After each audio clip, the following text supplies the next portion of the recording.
Okay, welcome to Kapitel Kufta Zayin, chapter 116. If you're in the Kahas Tehillim, we are on page 143.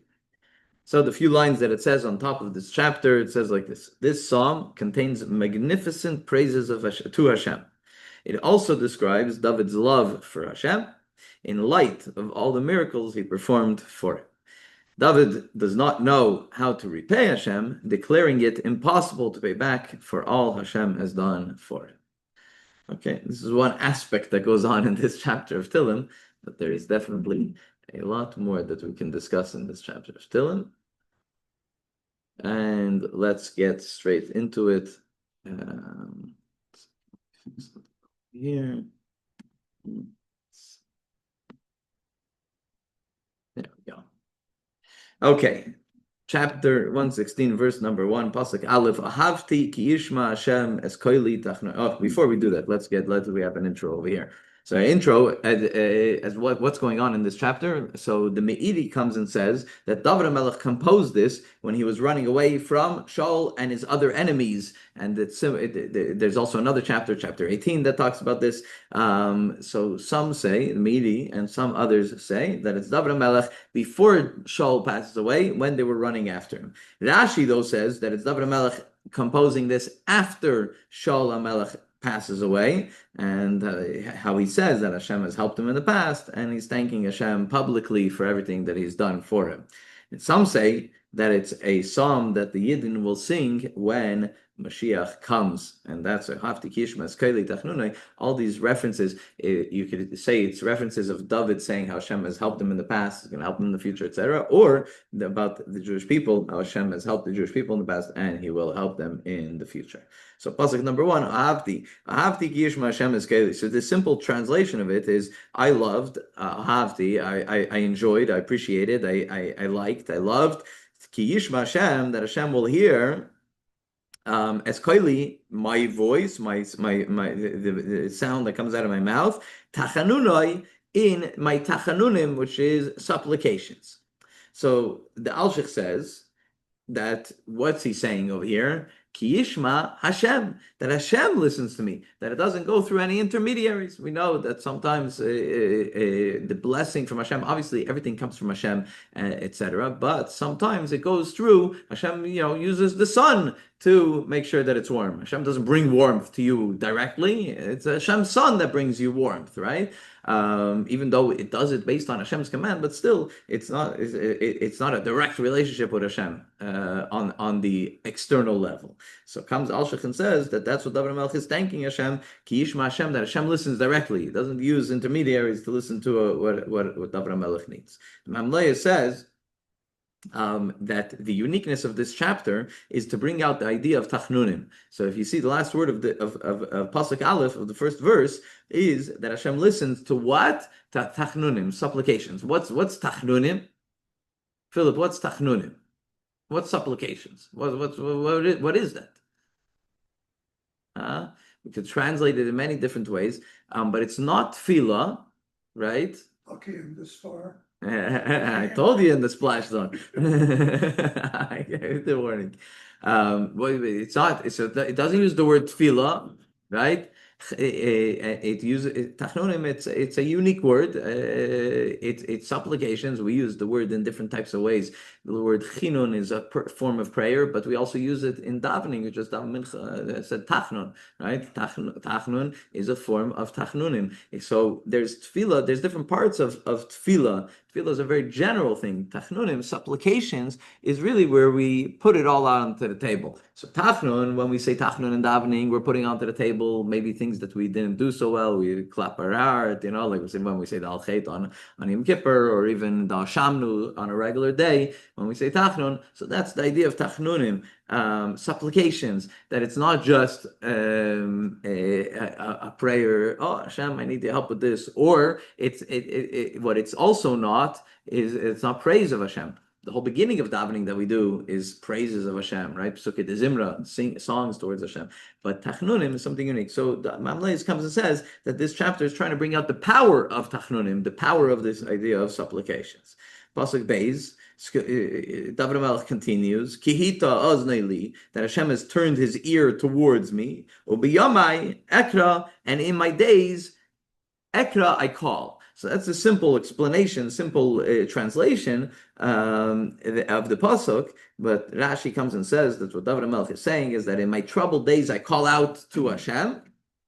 And when I call out to Hashem, Hita Oznai, he turns his ear towards me.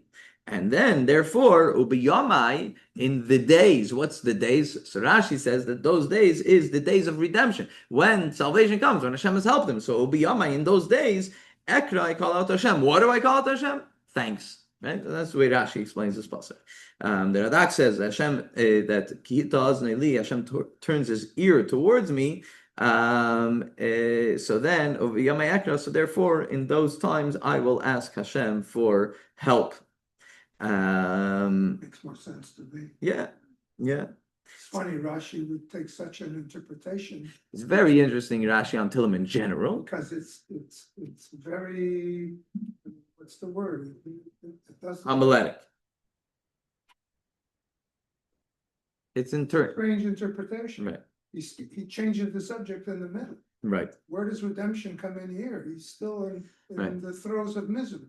Right. No, so ubiyamai, so that's the question. What is ubiyamai? Because that's the pasuk is hard to understand on its own without a commentary, because Hashem turns his ear to me, ubiyamai, and in my days, ekra, I call out. What days? When days, right? So Rashi says that it's talking about after salvation, right?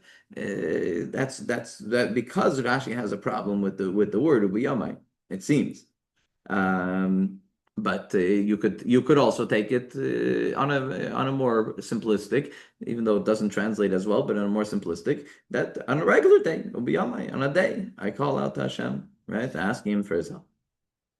The Alshich says that he's saying over here that Kihita Oznei, actually, out of all the commentaries, even though the Alshich is not necessarily a pshat usually, but the Alshich is beautiful over here. Kihita Oznei, Hashem turns his ear to me, ubiyamai, and in my days, while I'm still alive, ekra, I'll thank him. That's not wait. Sometimes someone does for you a favor. We'll get to Hashem in a moment, but someone does for you a favor, and you don't, and yeah, I'm gonna thank him. And time goes by. I didn't get a chance. I didn't bump into him yet. I'll see him in shul. I'll thank him. No, don't wait. Pick up the phone, call him, and thank him. So the same thing is with our relationship with Hashem. Don't wait and say, what. When I'm older, when I'm out of school, I'll find time to go to shul. Now I'm going to the workforce. Okay, when I get married, I'll go. When my kids are older, when I retire, you're always pushing it off. When are you gonna thank Hashem? So the Alshich says that David HaMelech is teaching us, ubiyamai, make sure to do it right away. That way, it's in your days. We don't know how long we're going to live. Make sure that we don't miss out the opportunity to thank Hashem. The Rikeach says, these chapters we say in Hallel, right? Hafti Kishma is a Hallel, is paragraph. It's 2 paragraphs. The whole chapter 116 is 2 paragraphs in Hallel. But he says that if you take in the last 2 words of verse 2, ubiyamai ekra. So what's the first letter? Is a vav. That's the value of 6, right? The last letter of the second to last word is Yud, ubiyamai, right? That's 10. That is, so 6 and 10 is 16. The first and last letter of the next word is 2 aleph, right? So it's 1 and 1. So we have a total of 18. The gematria of the first and last letters from the last 2 words of the pasuk is 18. So the Rikeach says that it alludes to the fact that there are 18 days on the Jewish calendar where we say the whole Hallel.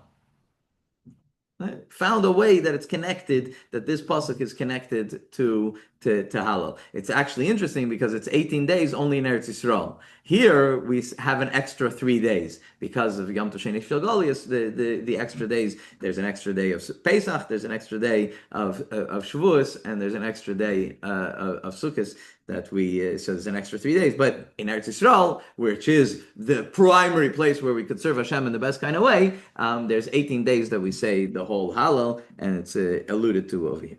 Pasuk Gimel number 3. Afafuni chevli mavis, surrounds me the pangs of death. Umitzari Sha'el Mitzoni, and the troubles of Sha'el, which is the depths, or he translates it over here, the grave, but it means depths. The depths could mean physical or spiritual depths, right? And Mitzoni finds me, Tzara, troubles, Yagain, sorrow, Emta, I bump into. Here it translates here, I encounter. Emta literally translates I find, but it's more that it finds me, not that I find it. I encounter it, bump into it, it happens, right? So the Radak says that it's referring to a time that David HaMelech was really close to death. It's not the only time that David HaMelech discusses his life in this kind of way, that he was close to death, right? And the Radak says, you have to notice, it says, sort of Yag and Emsa, these things, these situations will find a person. It's not that if David HaMelech would have run the other way, these troubles wouldn't have found him. If Hashem wanted it to come across for David, it would come across for David. So it's not a choice, so to speak, that he had to go this way, that way, and that's what happened. These are sort of Yag and Emtza. I encounter these troubles and these sorrows because that's the way Hashem intended it to be for David HaMelech. So that's from the Radak. The Al-Sheikh comes and says that there's two types of sufferings that he's talking about over here. There's two types of sufferings. There is physical sufferings, and there is not spiritual sufferings. There's soul sufferings, like it's the nefesh, he says. The nefesh also has its own type of suffering, right? It doesn't suffer the same way that we suffer if we bang our finger into something, right? That the nefesh, it feels our pain. Okay, it feels bad for us, but it doesn't hurt from that. But the body has its own suffering, and the nefesh, the soul, has its sufferings. So the Al-Sheikh says that he's asking over here, Afafuni Chevle Mavis is asking for healing for body and for soul, and he says specifically the word yagain, sorrow, is a sorrow that is connected to the nefesh, connected to the soul. The Mamlaya says that the first part of the pasuk, Afafuni Chevle Mavis, the pangs of death surround me, encompasses me. So the Mamlaya says that's David HaMelech saying, and we had this before, David HaMelech fear of being killed. He was being run after. His fear of being killed. Mitzari she'el mitzoni, the depths, the misery of the depths finds me. That's his fear that if in self-defense he might kill somebody else, which also he doesn't want to do, right? So then he says, Tzara v'yagin emtza. Everything there's no right way. Tzara v'yagin emtza. No matter which way I choose, I'm gonna have trouble. If I in self-defense I could have trouble. If I don't do self-defense, I'm gonna be in trouble, right? Tzara v'yagin emtza. He's looking to Hashem for salvation because whichever way he chooses, it's going to be trouble. It's going to be a sad outcome. In the Mamleis, they bring down the Gemara. It's a Gemara in Gemara Brachas that talks about that a person should pray to Hashem.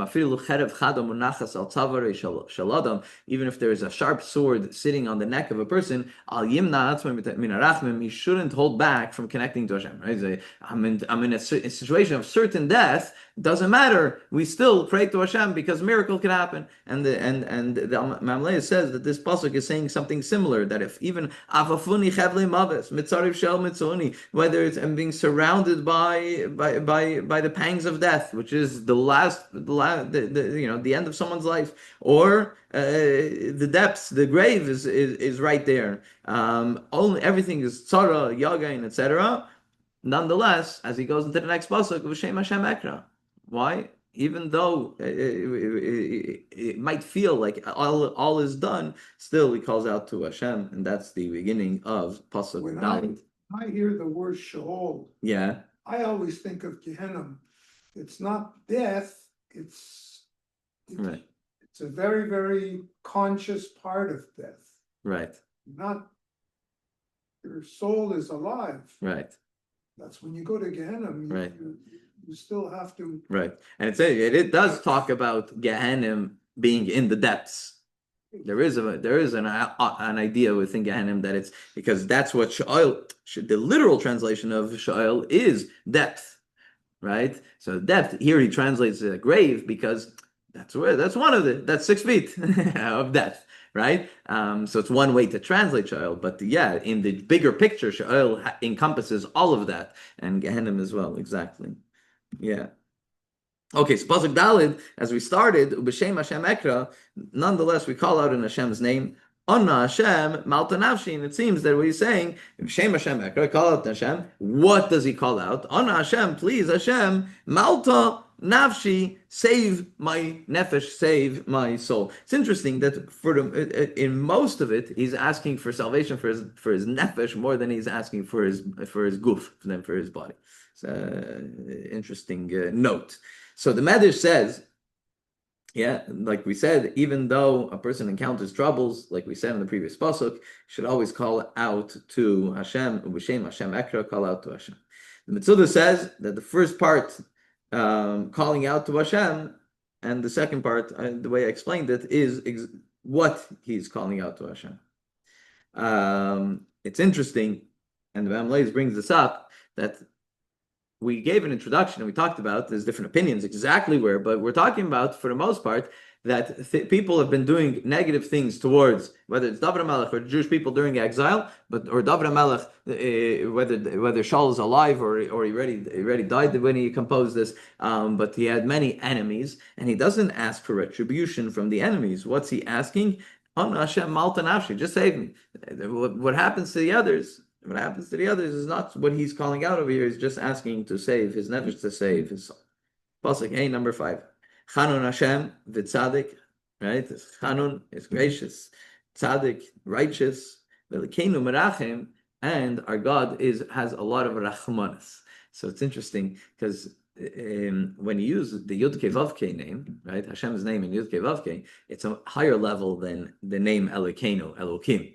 Elokim is more the way Hashem is manifested here in the physical world. So he uses both names, but for different categories. When it says Chanun v'Rachum and Tzadik, Chanun and Tzadik uses the Yud Kei Vav Kei, uses Hashem's name in Yud Kei Vav Kei, which is a higher level, and Elokeinu is Merachem. And when we say compassionate, then we use the name Elokim.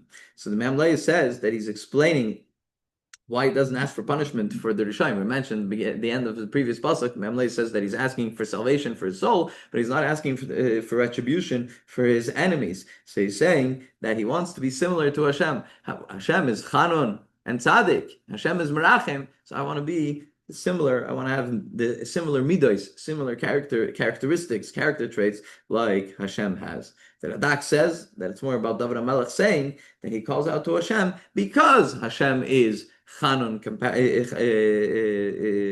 gracious and righteous and compassionate, and that's why he turns to Hashem. The Avik says that even when Hashem deals with us with the attribute of a judgment, Chanun Hashem v'tzadik, that's more of the attribute of judgment. Din. So, but nonetheless, Elokeinu, but on the name of Elokim, Merachem, Hashem is compassionate. And I saw also in the Al-Shich that he differentiates between Hashem's name, Yud Kei Vav Kei, and Elokim, that yes, in pure judgment, in the Yud Kei Vav Kei, on that high spiritual level, maybe we're going to deserve some judgment that some real tzad, righteousness, the right way. This is how it's supposed to be, and that's it, right? But Elokim, the way Hashem manifests and deals with us in nature, on the level of Elokim, that Merachem, Hashem has a lot of rachmanis, very compassionate, and that's Pasuk Vav, number 6. Shomer Psayim Hashem. Hashem watches over. He translates Psayim here as simpletons. It's much more severe. The real translation, Psayim, is much more severe than simpletons. So the way I understood it from the way the commentators describe it, it's literally someone that can't take care of themselves. Not just simple. Simple. Simple is good. Simple. The Baal Shem Tov loved the simple Yidden, right? I don't think that that's what the Psayim over here is referring to. He's talking about someone that Nebuch won't be able to take care of himself. And therefore, who does he look to take care of him? to Hashem. And who takes care of those people? Hashem takes care of those people. So Hashem, Daloisi, and so Psaim is talking about, David is saying about someone, not him, right? Psaim, there are those people, those simpletons as it translates, or people that can't take care of themselves. And Shomer, who watches over them? Hashem watches over them. Daloisi, then there's the next pasuk. The next part of the pasuk, Dalaisi, David Melech says, but when I go to Dal is it literally translates as very poor. It's nothing, as someone that's left with nothing.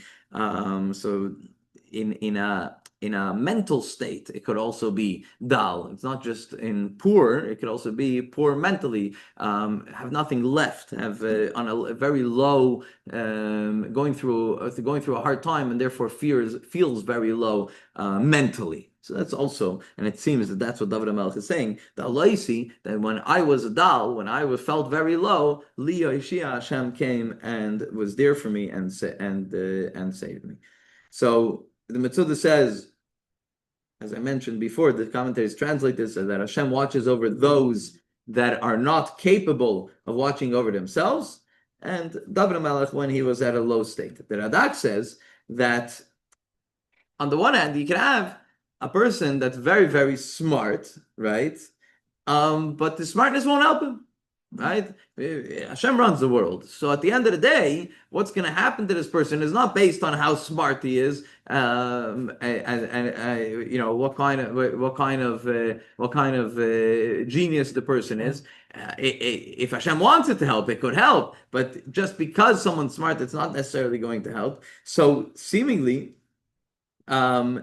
he didn't have to say that Shomer Psaim Hashem, that Hashem watches over those who can't take care of themselves. Hashem watches over even the smart people, right? Because if Hashem wasn't watching over them, they also would have trouble. All right. So the Radak says that obviously it includes that as well, but nonetheless he mentions Psaim, he mentions the simpletons, because they really don't have anybody else to rely on. They don't have anybody else or anything else to rely on. And also when someone's in a very low mental state and they don't have anybody else to rely on, at the end, that's what David Melech is saying, that Li Yoshia, Hashem has helped him in that state. Thought I remembered Dal. Yeah. When Pharaoh describes the seven cows, he says the first ones are robust, well-formed, but the other ones,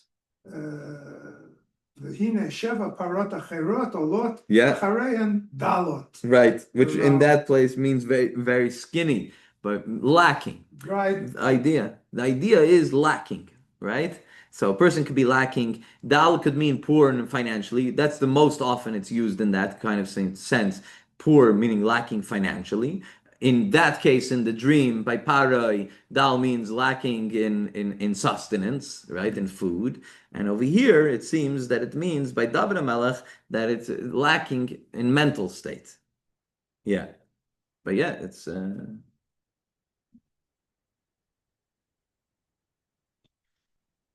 Yeah.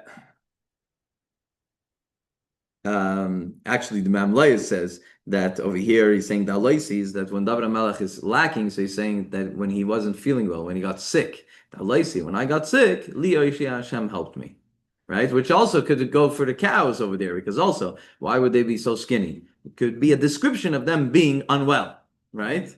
That's all in the similar way. The Gemara in Gemara Pesachim, he says that Dalaisi is referring to someone that's lacking in Torah and mitzvahs, and Li Yoshia is that Hashem, you have to help me first. Oh, let me help you first. Help the guy that's the biggest Torah guy. Help him first. So the Gemara says no, because the guy that has chusim, has merits, he'll get helped. He'll be okay. The one that doesn't have merits, Hashem is there and helps him first, so that way he could get back onto the straight and narrow and Taka develop, hopefully for himself, merits.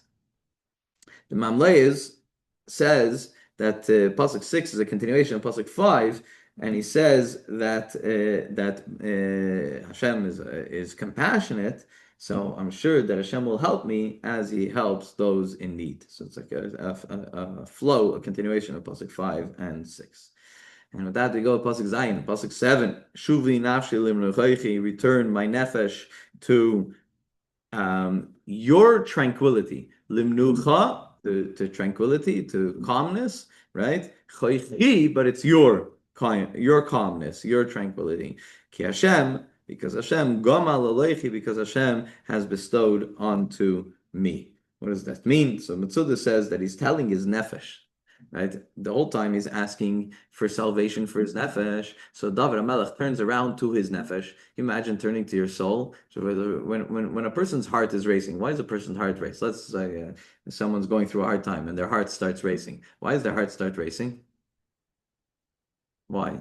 There's stuff and it's not calm, right? And the nefesh and the brain, the heart, they're all working and they're all totally worked up, right? So comes over here David HaMelech and tells his nefesh, you go and relax. Shuvi nafshi limnucheich, my nefesh, go back and relax. Why? Because Hashem has definitely heard our prayer. And don't worry, everything is going to be okay. Can you imagine being able to be in control of your nefesh so easily just by saying, relax, because Hashem definitely heard our prayer. The Al-Sheikh says, my nefesh on high, shuvi nafshi, my nefesh on high, should be relaxed. Why? Because Hashem gomal aleichi, because Hashem is taking care of my body down below in the merit of my nefesh. So you have nothing to worry.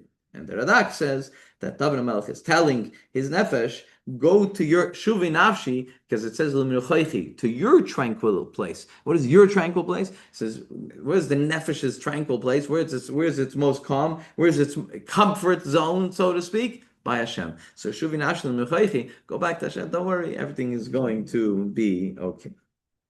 Pasuk Ches, number 8. There's 3 parts of this pasuk. Number 1, that you made sure that my soul didn't die. You snatched it out away from death. You made sure my eyes didn't water, my eyes didn't tear.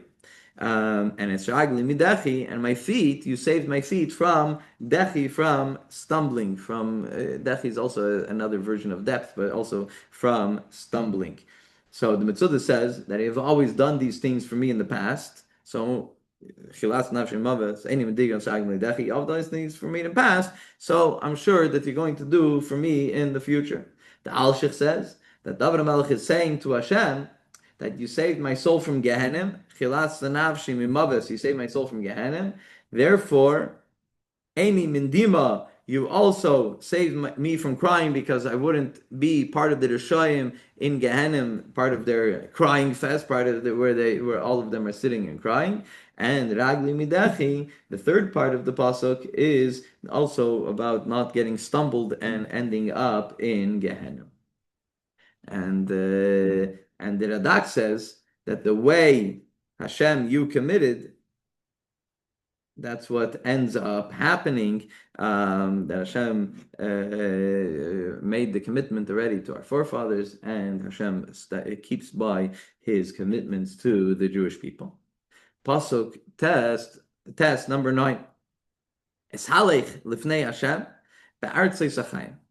I will walk in front of God, in front of Hashem, be'artzais, in the lands. And keep in mind, there's an S over there after land, right? Plural. In the lands of the living. So Rashi right away says, what's Artz Yisachayim? Land of the living is referring to Eretz Yisrael, because under Shaul, he had to run away to the Pelishtim, he had to run away, and he wasn't in Eretz Yisrael. So he's saying now that Shaul HaMelech is not bothering him anymore, he'll be able to go into Eretz Yisachayim, into the land of living, which is Eretz Yisrael. The Radak says that he calls Eretz Yisrael, the land of Israel, Eretz Yisachayim, because it's the healthiest place in the world. He brings down from my Gemara, it's the best air. The best air that someone could breathe is in Eretz Yisrael. It reminds me of someone here in Dollar that his father really wasn't well. He made Aliyah, he moved to Eretz Yisrael. His father really wasn't well. He had breathing issues, he had lung issues, and his father came to visit him once in Eretz Yisrael, and all of a sudden he had no problems with his breathing. He came back to Montreal, packed up his stuff, and he moved to Israel. It's something. There's something special, obviously, spiritually, but even physically about Eretz Yisrael. The Gemara in Gemara Pesachim says that why is it called Artzis Achayim, the land of the living, is because by Tchias HaMesim, with the resurrection of the dead, where is the first people going to be resurrected? Everybody's going to be in Eretz Yisrael, but the first ones that are going to be resurrected are going to be in Eretz Yisrael, are going to be, so therefore it's referred to as Eretz Artzis Achayim. The Alter Rebbe, in Torah, if I remember correctly, he says, why does it say Artzais Achayim? Everything that we explained over here is that it's referring to the land of Israel. The land of Israel is one land. It's not double. It's not plural. So why refer to it as Artzais, the land of the lands of the living, meaning the lands of Israel. It's the land of Israel. It's not the lands of Israel. And Alter Rebbe, in this Maimer, he talks about the fact that Eretz Yisrael, the land of Israel, has two types of spirituality available to Eretz Yisrael. There's the type of spirituality that is there during the temple, and that's a revealed spirituality that everybody could see. And it was something very, very unique that, God willing, will be today with the rebuilding of the third base of Mikdash from Mashiach. But until then, Eretz Yisrael doesn't have that kind of revealed spirituality in it. And therefore it's a different level. So there's two types: Artsois Achayim, the lands of Israel, because there's the land of different levels of spirituality. So the Alter Rebbe continues and he says, you might think that the land of Israel, when it comes to the spirituality that was during the time of the temple, is on a greater level than the way we have it today without that revealed spirituality. And the Alter Rebbe says, from a certain perspective, from a certain vantage point, it's not so. It's a greater idea today than it was then. Says, and he brings it out that when something is hidden, it's more connected to the idea of thought, right? Our thoughts are hidden. Nobody knows what you think. Besides Google, nobody knows what you think. But yeah, people don't. A person could be thinking something, and then he could talk and say the exact opposite. You don't necessarily know what a person's thinking just because you heard what they have to say. So a person's thoughts, machshava, is something that's hidden. And speech is already a revelation of the person.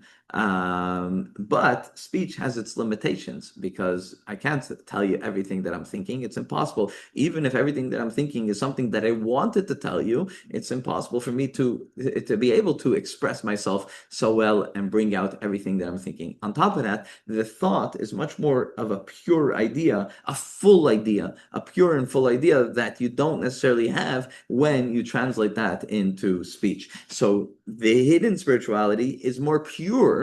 So the hidden spirituality of Eretz Yisrael today is more pure than the revealed spirituality, because that has to have certain limitations in order for it to be revealed. And therefore, that level of spirituality might be even a greater level of spirituality. But the Alter Rebbe brings that all out from these two words of Artzoi Sachayim, the fact that it says it in this pasuk in a plural sense, the lands of Israel, the lands of the living. Pasuk Yud, number 10, He'emanti, I believed. Ki adaber, when I spoke, ani onisi miyoid, I was tremendously afflicted. The Metzudah says, He'emanti, had great faith. And onisi miyoid, even when I was terribly afflicted, even when I was going through terrible pains. The Alshich says, He'emanti, I believed what I said, that that these afflictions that I had are for what? Are to cleanse and to purge and to save and to save a person from Gehenna. And Amlei is on a similar level, says that what he's saying in this pasuk is, David Melch is saying that I would rather suffer a little bit, or suffer, I mean, he doesn't say a little bit, I said that a little bit, I'd rather suffer in this world instead of it taking off my reward in the world to come. And that's a general approach in Judaism. That's one of the main reasons a person suffers here in this world, is to cleanse a person, to purge all those negativities, so that way when the neshama does go on high after 120, it doesn't have to deal with the purging, which purgatory comes from that same word. Obviously, the Jewish idea of Gehenna, not the English and Chas v'Shalom, not the Christian way of talking about those kinds of things, which is a cleansing process. The afflictions that are a cleansing process for the neshama. Pasuk Yud Aleph, number 11. Ani amarti b'chavzi, I said in haste. The Chafsi is in haste, maybe even a little confused because a person's in a rush. And what did he say? Kol ha'adam, all humans, all people, koizev, speak lies, are liars. That's what he said. So what does this mean? What does it mean that I said in haste that kol ha'adam koizev, all people are liars? So Rashi says that I said in haste because I was running away from Avshalom, right? Even though, right, Avshalom, his son, that was deceitful and played, it was deceitful to David. So that's why he was running away, and that's why he says it in haste. The Metzudah says, while running away from Shaul, all the people were saying that, look at him. Even though Shmuel anointed him and said that he's going to be king, look, he has to run away from Shaul. Obviously, he's never going to be king. So what did I say? Kol ha'adam kaizev. All these people are saying lies. Medrash Tehillim says that there's a storyline of when he felt trapped by King Shaul and he felt like nothing's going to work and things are not going to go the way he wanted them to go. So he started saying that Kol Adam Kaizev, that Shmuel maybe anointed me for nothing. Hashem told him, so Hashem told him, don't worry, you could trust Shmuel, that if Shmuel anointed you, you're going to be okay. So there's a story in the Medrash based on this pasuk.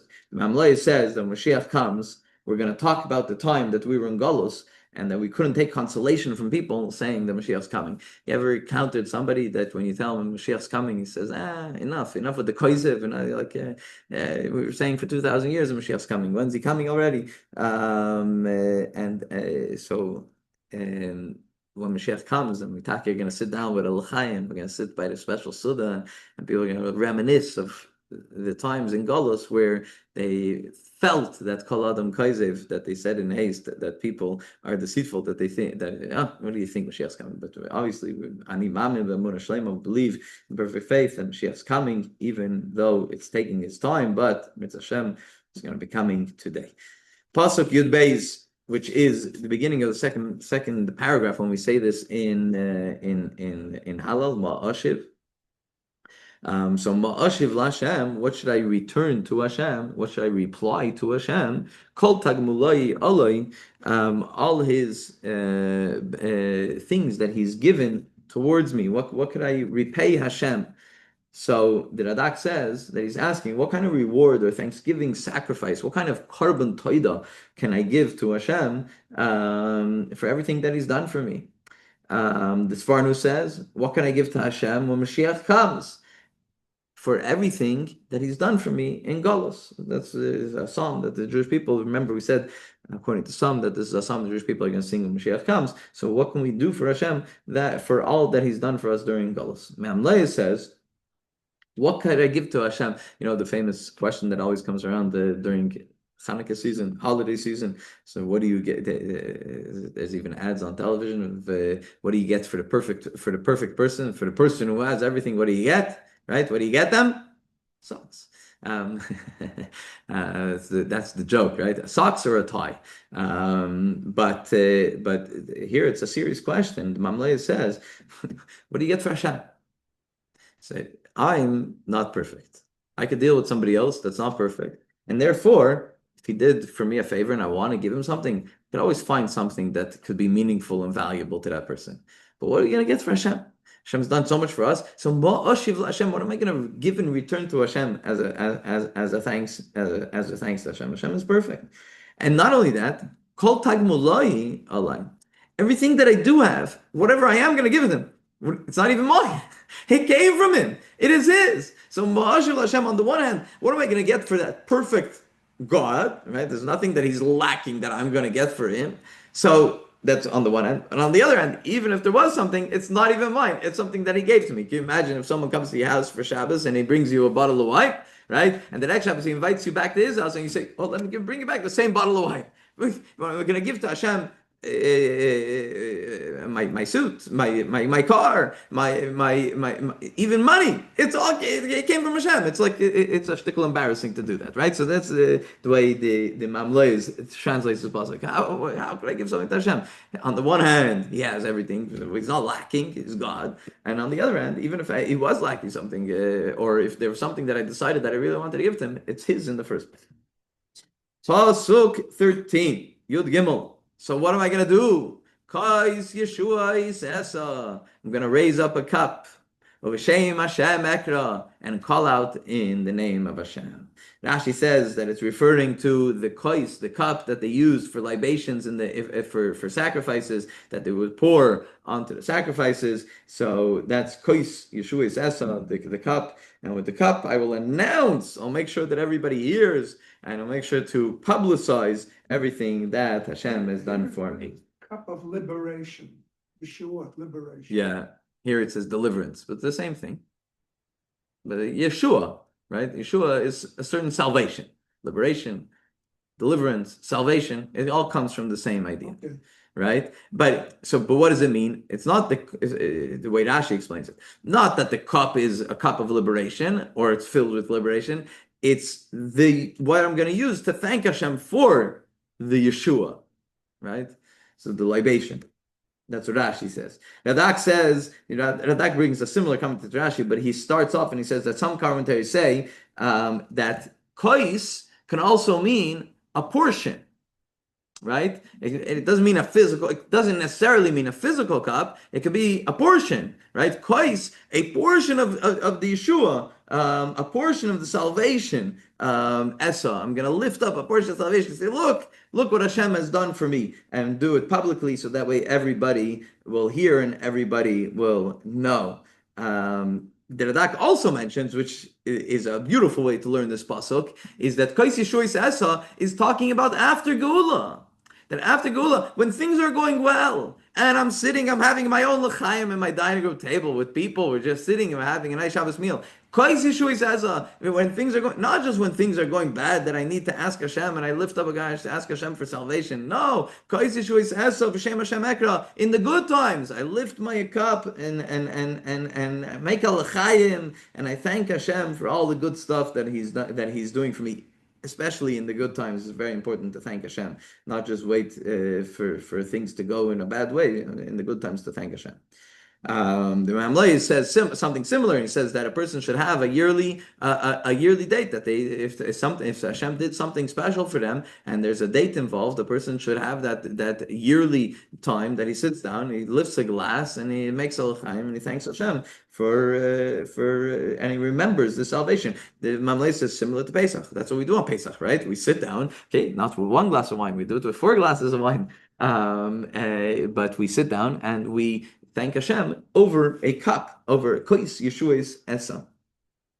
The Gemara Brachas brings down this pasuk, and he says, the Gemara learns out a halacha from this pasuk. What's the halacha from this pasuk? He says, Kais Yeshua's Esa, that the cup, Esa, you lift. So the halacha is, the Gemara says, that when you make Kiddush, when you have a kois, you have to lift it. And the Gemara says that you have to lift it at least a tefach. A tefach is a handbreadth. A tefach off the ground, the Gemara says. The Alter Rebbe brings that down in Shulchan Aruch and Code of Jewish Law, and he says that, back in the day when they sat maybe on the floor, so then you have to lift it a tefach from the ground. But today that we make Kiddush at a table, so therefore you have to make sure that you're holding the cup at least one handbreadth above the table. So you don't pick up the cup and just have it, an inch or two off the table. It has to be at least a handbreadth off the table. The Chabad custom is that it should be at least 3 handbreadths off the table. That's a minik Chabad, but that's a separate thing. But regardless, the pasuk, the original idea of lifting the cup, that it shouldn't be too close to the ground, is from this pasuk. Kais Yeshua's Esa. When you hold the kais, you have to lift the cup. The Yavid says that it's talking about when it says Kais Yeshuais, it says it doesn't say Kais Yeshua, it doesn't say a cup of Yeshua salvation. Yeshuais, which is plural, salvations. right? So he says because he's celebrating salvation of the body and soul, guf v'nefesh, because we talked about in the previous psukim both ideas. So here it says salvation in plural, salvations, because he's talking about both things. The Rebbe says on this pasuk that on a level of side, kois is a receptacle, right? What's a cup? A cup is something that you receive something into. What happens though if the cup is full already? You can't receive anything in it. So he says this is this is an analogy to a cup to receive Hashem's blessing. How are you going to get the Yeshua? Kois Yeshua is esa. How are you going to get the Yeshua in the cup if the cup is already full? Obviously, he's not talking about if it's full with Yeshua. Say it's full. What if it's full of your ego? Everybody. So it brings a whole lesson in bittul from this pasuk that if you want to really fill up your cup with Yeshua, with salvation from Hashem, you have to make sure that you have an idea of bittul, of self-nullification. In this case, it's not really a cup. It's like we say, a vessel. Right. The person himself is the vessel. Oh, exactly. But what if the person himself is full of himself? Then there's no place for Yeshua. No place The for example is a cup, so that we understand what it means to fill up a cup with water. You can't fill up a cup with water if it's full of sand, right? You'll be able to put in a little bit of water, but not too much water, right? So the same thing in our bodies, right? If we're full of ourselves, there's no place for spirituality. There's no place for Davish. If we're full of ego, there's no place for Hashem's bracha. So the cup, our receptacle has to be emptied out a little bit in order to be able to receive Hashem's bracha. Pasuk Yudaled, number 14. Nidorei LaHashem Hashalim. So we have this twice over here. We have it in Pasuk Yudaled, Pasuk Yudches, verse 14 and verse 18, the same exact words. Nidorei LaHashem Hashalim negdono lechol amay. That my commitments that I made to Hashem, I will repay. And I will do it negdana. I'll do it opposite lechol amay, in front of everybody from his nation. So this says in a simple way the commitments that I made during troubled times. Whenever someone goes through a troubled time, they always make big commitments. The most important thing is to follow through on the commitments, right? You've heard the story from me many times. A person's driving through downtown and he's looking for a parking space and he's late to a meeting, and this is $1 million meeting and he can't be late to the meeting. He can't find a parking space. He looks up to heaven and he says, Hashem, if you help me find the parking space, I'm telling you 10% of whatever I make in this meeting is going straight to tzedakah. As he's thinking that, a person right in front of him, he pulls out a parking space. He looks up to Hashem, he says, never mind, I found one. So in the commitments that you make when you're take in a bind, make sure la Hashem Hashalim, make sure that you pay those to Hashem, and not only should you pay them to Hashem, because you should do it negdano l'cholam. You should make it sure that you do it in the presence of the multitudes. Make sure you do it in front of everybody. That's a theme that David Melech definitely has in Tehillim about making sure to praise Hashem in front of others. The Alshich says that pasuk Yudaled, pasuk 14 is Nidare LaHashem Hashalim. Hashem, I made many commitments, but there's only one way that I could pay you these commitments. What are the commitments? The commitments are that I'm going to bring a carbon to the Beis Hamikdash. So please, in my lifetime, make sure that you rebuild the Beis Hamikdash, so that way I could fulfill the commitments of the karbanis that I committed to bring. Pasuk Tesvav, number 15. Yakar be'enei Hashem hamavso lachasidav. So this word yakar, it's fascinating because you could translate it in two ways, and they are so opposite of each other. It's mind blowing. Yakar means valuable. Okay, that's the basic translation of the word yakar. Yakar means valuable, but how does it translate? Yakar, valuable in the eyes of Hashem, hamavso lachasidav, which means the death of his pious ones. Right. So Rashi says that yakar means that it's hard for Hashem to do. From the word of value, it's heavy. It's something that's hard for Hashem to do, that his pious ones should die early, should die before their time. And the Metzudas on similar to Rashi, but he says that David HaMelech is saying that since it's hard in the eyes of Hashem that his pious ones should die early, therefore Hashem has done many miracles for me. David HaMelech talking for David. Be'amlayis though says Yakar Beinei Hashem, that it's tremendously valuable in the eyes of Hashem, Hamavsal Chasidov, the death of his pious ones, when they live to a ripe old age.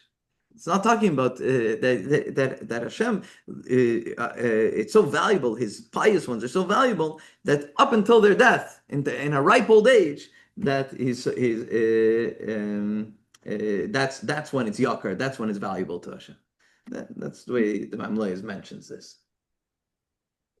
Pasuk 16, Tazayin, Honor Hashem, please Hashem, I thank you Hashem, honor, thank you over here. Ki ani avdecha, because I am your servant. Ani avdecha ben amasecha, I am the servant, the son of a servant. Pitachta lemeseidai, and you have loosened my bonds, my shackles, right? So the Metzudah says, I thank Hashem for the kindness that Hashem has done, not because of my actions, just because I am submissive. I'm Eved Hashem. I'm a servant of Hashem. And also the fact that he continues, that's the first part, that I am Ani Avdecha, I am a Hashem's servant, but not only Avdecha, I am Avdecha ben Amasecha, the servant, the son of a servant, means that this person is like, he has the attitude that he was born into servitude. He's a servant of a servant. Right. So it's very different. The Metzudah mentions it's very different to someone that sold himself as a slave, let's say, right? This person knows what it means to live grand or whatever, or live free, and he sold himself into servitude, right? So he lives, his mind is in two worlds. Okay, he's now a servant, but his mind is two worlds. But someone that was born into this is all they know. He was born to a mother that was a servant, so he's also a servant. So in our relationship with Hashem, we're born in the Jewish faith. We're born that we are servants, a child of servants, that we have a real connection to this idea of serving Hashem.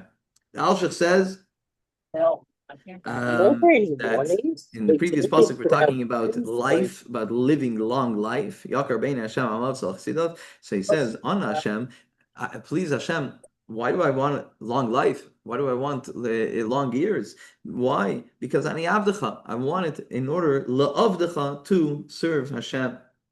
The Sforno says, on Hashem, is a prayer that Mashiach should come and we should rebuild the Beis Hamikdash in our lifetime. We should be able to experience that. Mamlaya says that it's interesting. It says at the end, Pitachta l'meseidai, that you loosened my shackles, loosened my bonds, right? In the regular world, if someone is a servant, and why would he be shackled? Why would a servant be shackled? It's because he's a flight risk. They're afraid he's going to run away, right? So in the analogy of our service of Hashem, if someone's shackles are loosened, they'll go, if I don't have to serve Hashem, I'm just going to run off and do my own thing, right? But David Melch says, no, ani avdecha ben amasecha, pitachta meseidai, even when you loosen my bonds, there's only one place I want to be. I want to be in service of the Almighty. I want to be in service of Hashem. Yud Zayin, Pasuk 17, Lecha ezbach zevach teida, to you Hashem I will bring an offering of teida. It's a certain sacrifice, a thanksgiving sacrifice. Shem Hashem ekra, and I will call out in the name of Hashem. Rashi says, call out in the name of Hashem for all the miracles David Melech is saying that Hashem has done for him. The Radak says, doing it in public, so people will hear the miracles, and the Mamleya says that the first part is talking about Lecha ezbach zevach teida, I'm going to bring a sacrifice of thanksgiving, thanking Hashem for everything that Hashem has done for him in the past. And the second part of Shem Hashem Ekra is that I'll call out the name of Hashem because I'm sure that for what Hashem will do for me in the future. And we have Pasuk 18 that Radak says, it's a repetition of Pasuk 14. The Radak says, we're repeating this Pasuk in order to say that it's going to be in Yerushalayim. Nidare la Hashem Hashalim, that I'm going to commit the commitments that I made to Hashem, I will pay. As Pasuk 18 goes into Pasuk 19, we're Bechatzer is Beis Hashem, in the courtyards of Hashem's home, as B'Seichei Yerushalayim, in the inside of Yerushalayim. Hallelujah, let's all praise Hashem. So the Radak says, the last word Hallelujah, after all of that introduction and all of that praising Hashem in front of other people, etc., brings everybody to praise Hashem, Hallelujah, that everybody will come and praise Hashem with David.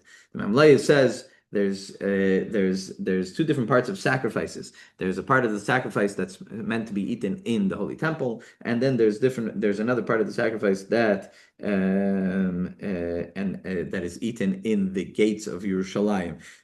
So that's what he says, B'chatzos Beis Hashem and B'seichei Yerushalayim. That I'll bring, the Pasuk 18 is about bringing the sacrifices that I committed to, and where, so there's B'chatzos Beis Hashem, there's in the courtyard of Hashem, which means in the Beis HaMikdash, and then B'seichei Yerushalayim, inside Yerushalayim as well, the two different categories. The Yavid says that why this is all trying to explain why it says both things. It should say B'chatzos Beis Hashem and B'seichei Yerushalayim, that it's going to be in the courtyard of Hashem and in the inside of Yerushalayim. So why mention both things? So we mentioned the Mamleis, but the Yavid says that when it says B'chatzos Beis Hashem, the courtyards of the house of Hashem, that could be many places. It doesn't necessarily have to mean the Beis HaMikdash. It could even mean a shul, a synagogue.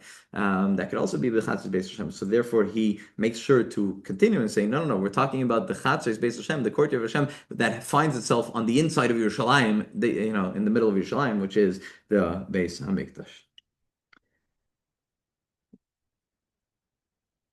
Just to end off, the idea of Nidare L'Hashem Hashalim in today's day and age, so to say, who made a commitment to bring a sacrifice? We mentioned that the idea of Nidare L'Hashem Hashalim is about bringing sacrifice in the Beis HaMikdash. So if you look in davening, especially on Yom Tov,